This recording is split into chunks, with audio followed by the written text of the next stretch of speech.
A potential bombshell involving a member of President Trump's cabinet. Good evening, I'm Justin Kolar. And I'm Brittany Pieper. The Washington Post reports 9 current and former intelligence officials say National Security Advisor Michael Flynn did discuss sanctions with the Russian ambassador to the U.S. This despite Flynn and the White House denying the charges last month. Flynn admitted to talking with Secretary. It was a tough week for President Trump, but he's remaining strong, even hinting at coming up with a new version of his travel ban. Tracy Potts reports from Capitol Hill on today's developments.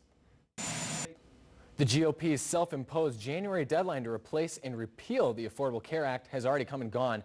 Members have pitched several plans, but none with widespread agreement.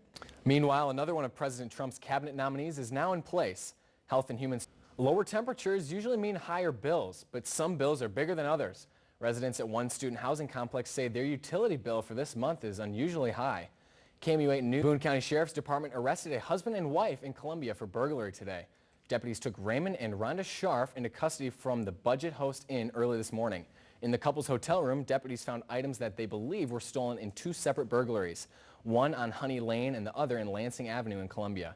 Rhonda Scharf was released after posting a $9,000 bond. A brush fire just northeast of Columbia kept firefighters very busy this afternoon. The Boone County Fire Protection District responded to it around noon today. The fire started as a controlled burn, but quickly got out of control and spread faster than walking speed. According to a fireman on the scene, on a day like today, the fire department was not surprised by the sudden blaze. We have an elevated fire danger today, and with winds above 5 to 10 miles an hour, we would recommend or strongly recommend no open burning whatsoever.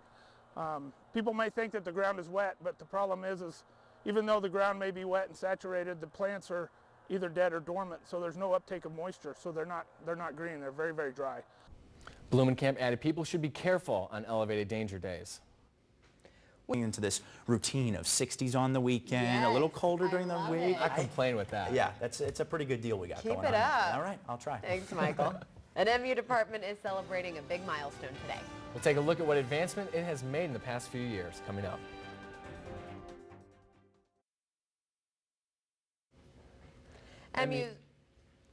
MU's bioengineering department is celebrating its 100th anniversary this year. Tonight, it showed off some of its research projects to the community. KOMU8's Lauren Pedersen's in the studio with how the department has changed in the past 100 years.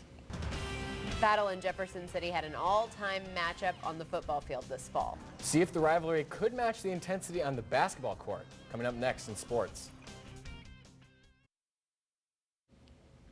Some elementary school students are learning to read with the help of some four-legged friends. Therapy dogs like Rosie, Dazzle, and Duncan visit an elementary school in Raleigh, North Carolina a couple times a week with an organization called Helping Paws. The dogs lend their ears so children can practice reading.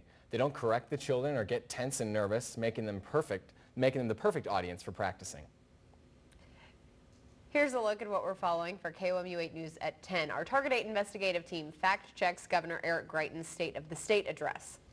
Plus, why one Missouri high school had to cancel class today due to a school-wide illness. We'll see you at 10. Taking a look at our forecast for tomorrow, we are going to wake up with a chance for some fog, and then it kind of just becomes mostly cloudy for the rest of the afternoon, depending on where you are in Missouri, in mid-Missouri that is. Areas up to the north are mainly just going to see those overcast skies tomorrow, temperatures topping out at about 58 degrees or so.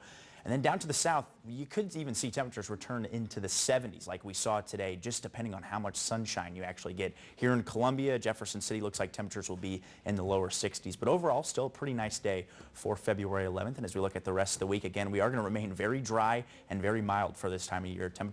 High temperatures are usually supposed to be in the mid-40s for this time of year, so enjoy the 50s and 60s. Pretty nice I weekend. am so excited will be about out it. on that golf. Oh yeah, I'm sure he was hitting it today. But a little windy though today.